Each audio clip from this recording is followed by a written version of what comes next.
get to all that, but we begin with breaking news. The Supreme Court is clearing the way for President Trump to move forward with key portions of his executive order involving mail-in voting. ABC's senior Washington reporter Devin Dwyer has more on the court's decision.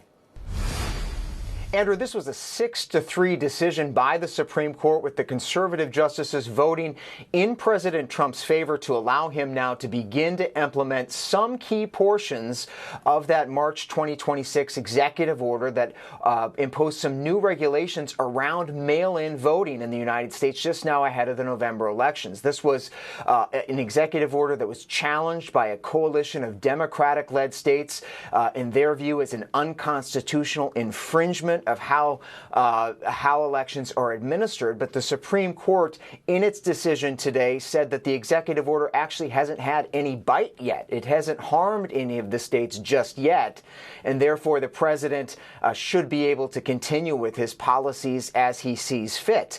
What are those policies? The president, with his executive order, is now going to be allowed to direct the Department of Homeland Security to compile a citizenship list, a federal citizenship list, and to distribute it to the states, to also then direct the Attorney General to prosecute any state and any state official that would happen to give a mail-in ballot to someone who is not on those citizenship lists, and to work with the U.S. Postal Service to come up with new standardized regulations for mail-in ballots, barcodes, size provisions, that sort of thing. States have been waiting to see those. They've been warning about increased costs just months before the election, but again today, the Supreme Court saying all of that can proceed for now, but very carefully also noting that time will tell whether the president, in fact, violates the law in implementing this. In dissent, I should say, Andrew, the three liberal justices sounded off on this dispute, warning that the court was looking away from the president's true intention